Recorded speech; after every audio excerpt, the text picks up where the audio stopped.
when Congressman Elijah Cummings calls you a racist. The President of the United States is a racist, flat out racist. This president has said and done so many insensitive and bigoted and racist things. Racist, sexist, homophobic. Racist. Say racist, racist, and racist. Racist.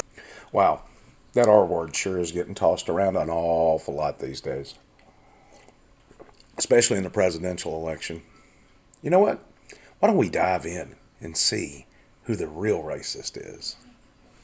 Oh, by the way, I'm a libertarian. I don't give a crap about the two big parties. But we'll dive in right after this.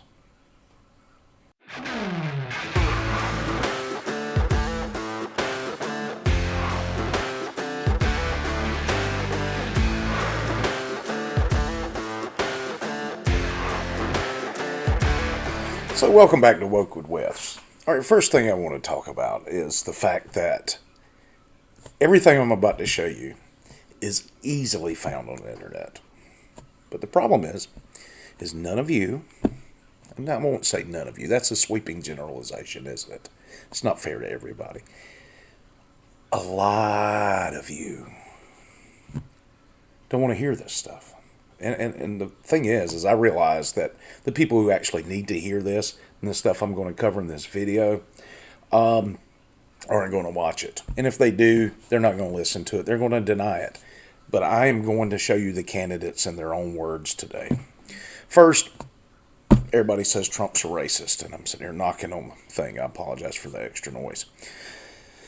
So let's look at some clips from Trump, and let's see if that's true. We're closely following the terrible events unfolding in Charlottesville, Virginia. We condemn in the strongest possible terms this egregious display of hatred, bigotry, and violence on many sides. On many sides. It's been going on for a long time in our country. Not Donald Trump, not Barack Obama. This has been going on for a long, long time. It has no place in America. What is vital now is a swift restoration of law and order and the protection of innocent lives. No citizen should ever fear for their safety and security in our society, and no child should ever be afraid to go outside and play or be with their parents and have a good time. I just got off the phone with the governor of Virginia, Terry McAuliffe, and we agreed that the hate and the division must stop, and must stop right now.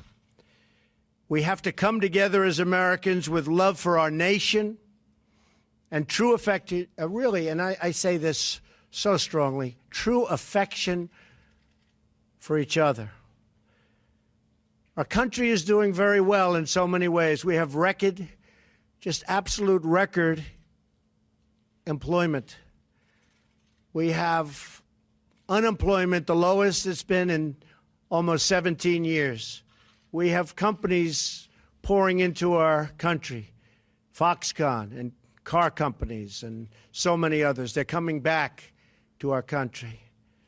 We're renegotiating trade deals to make them great for our country and great for the American worker. We have so many incredible things happening in our country. So when I watch Charlottesville, to me it's very, very sad. I want to salute the great work of the state and local police in Virginia, incredible people, law enforcement, incredible people, and also the National Guard. They've really been working smart and working hard. They've been doing a terrific job. Federal authorities are also providing tremendous support to the governor. He thanked me for that. And we are here to provide whatever other assistance is needed. We are ready, willing, and able. Above all else, we must remember this truth. No matter our color, creed, religion, or political party, we are all Americans first. We love our country. We love our God. We love our flag. We're proud of our country. We're proud of who we are. So we want to get the situation straightened out in Charlottesville, and we want to study it. And we want to see what we're doing wrong as a country where things like this can happen. My administration is restoring the sacred bonds of loyalty between this nation and its citizens. But our citizens must also restore the bonds of trust and loyalty between one another. We must love each other, respect each other, and cherish our history and our future together. So important. We have to respect each other. Ideally, we have to love each other. And now to the... So, a lot of things that are the main things that people point to when they're referring to Trump's racism is the Charlottesville incident, where he supposedly called white supremacists good people. They also point to David Duke's endorsement of him originally as his somehow being racist. Before we watch these, my question is, how do you stop somebody from endorsing you? I mean, it's a free country, right? Free speech, First Amendment. Anyway, watch these clips. Totally disavow the Ku Klux Klan. I totally disavow David Duke. I've been doing it now for 2 weeks. You're probably about the 18th person that's asked me the question. Mr. Trump, how do you feel about the recent endorsement from David Duke? I didn't even know he endorsed me. David Duke endorsed me? Okay. All right. I disavow. Okay? Duke. Now, if you look on Facebook, right after that, I also disavowed David Duke. When we looked at it and looked at the question, I disavowed David Duke. So I've disavowed David Duke all weekend long on Facebook, on Twitter, and obviously it's never enough.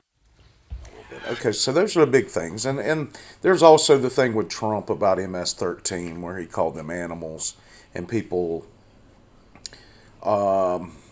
applied that to the entire Mexican population, which y'all can do your own research on that. I'm not going out and trying to find that video because the whole speech was like an hour long. And here's the thing. Most of what Trump's not the most eloquent speaker. We can agree on that. But most of what people do, and this happens to everybody just about, the media has a preformed opinion. They've pre-concluded what their stories are going to be out when they go out and get the information, or they use snippets in which to make their own conclusions or lead you to draw a conclusion. And I know this firsthand. I did an interview back in Albany, Georgia, back in 97, 98, and I was asked about the minimum wage. And anybody that understands economics realizes that a minimum wage, number one, is terrible because it restricts businesses and it restricts people from being able to get out and get jobs. And there is a need for low-paying jobs. There's no doubt about it. And if you don't have a skill set, man, you don't deserve $15 an hour. Let me get off that soapbox.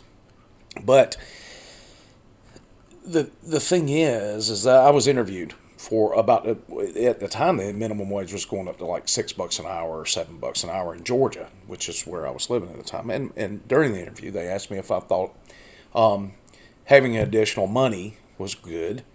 And I said, of course, it's always good to have additional money for people. People love additional money. And then I went on to explain how it was bad overall for the economy and the businesses and all of that. Well, later that night when my interview aired, the only thing they had was me saying that the minimum wage that the extra income was good. So they just totally took out of context what I was saying during the interview. So this happens to politicians all the time, both sides of the aisle, but predominantly to Trump lately, it seems. They take one little snippet and they leave out the entire context of it. And context is important. So what I'm trying to do here is not just give you snippets, but give you demonstrations of exactly what's being said. So let's get into Biden and see if he's racist. Be right back. Gentlemen and ladies of the Senate. One chapter receiving fresh scrutiny comes from his earliest years in the Senate, when he strongly opposed mandatory school busing. was designed to achieve integration and a more equitable education. It was the mid-1970s. Biden favored desegregation, but not through busing. What's less known is how he followed the lead of some of the Senate's most fervent segregationists. In a series of never-before-published letters reviewed by CNN, the strength of Biden's opposition to busing comes into sharper focus. On March 25, 1977, Biden wrote, "My bill strikes at the heart of the injustice of court-ordered busing. It prohibits the federal courts from disrupting our educational system." Biden sought and received support from Mississippi Senator James Eastland, the Democratic chairman of the Judiciary Committee, and a leading symbol of Southern resistance to desegregation. He frequently spoke of blacks as, quote, an inferior race. So, all right, in all fairness, that was 30, 40, 50 years ago. Of course, Biden's been in Congress that long. He's also claimed to have marched for the civil rights movement, and that's been proven wrong. Matter of fact, he bowed out of the presidential campaign in which he was running the very first time, and denounced having done that. But when he was campaigning with Obama as vice president, he went back to that lie. So, man, I don't know what to tell you. All right, so that's, even we could excuse that. It was 50 years ago. It was a totally different world back then. Racism was a little bit more acceptable. Not really, but you get my point. Let's check out this more recent clip. You cannot go to a 7-Eleven or a Dunkin' Donuts unless you have a slight Indian accent. I'm not joking. Wow. Wow. And by the way, I sit on the stand, and it get hot. I got hairy legs. And the kids used to come up and reach in the pool and rub my leg down so it was straight, and then watch the hair come back up again. They'd look at it. So I learned about roaches. I learned about kids jumping on my lap. And I've loved kids jumping on my lap. Oh, I'm sorry. That previous clip was from the Joe's a Pedophile video. Stay tuned for that next one. But sorry about that. Well, I guess calling kids cockroaches is kind of racist. So, Poor kids are just as bright and just as talented as white kids. But I tell you, if you have a problem figuring out whether you're for me or Trump, then you ain't black. I think the two-party system, although my Democratic colleagues don't like me saying this, I think the two-party system is good for the South and good for the Negro, good for the black in the South. Other than the fact that they still call me boy, I think they've changed their mind a little bit. Not the first sort of mainstream African American who was articulate and bright and clean and a nice looking guy.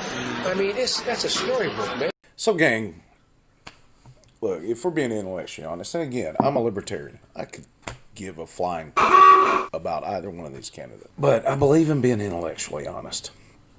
And unfortunately, that's not what's going on here. And if you don't believe the media is biased, and by biased, I don't mean Fox is right, CNN is left. I mean, they're all biased. I'm talking about the predominance of media bias is left. They have become an instrument for the left to get their message out. And I've just given you proof of that. So if that doesn't wake you up, and you're not getting woke in the right way, you're not watching this video, and you're not being honest with yourself. The problem is, ladies and gentlemen, is we've allowed government to get so big and control so much of our lives, so that now we're desperate to get somebody in there that thinks like we do. But the problem is, it's cyclical. So we're going to have opposition candidates in office. And if you give your candidate that power, and I say this all the time, if you give your candidate that power, the opposition's going to yield it at some point. I said that during my Ginsburg video, and I'm saying it again now. So ladies and gentlemen, stop throwing the R word around so much. Be kind to your neighbor, and be intellectually honest. And more importantly, be woke in the right way. I'm Wes. I approve the hell out of this message. Y'all have a nice day.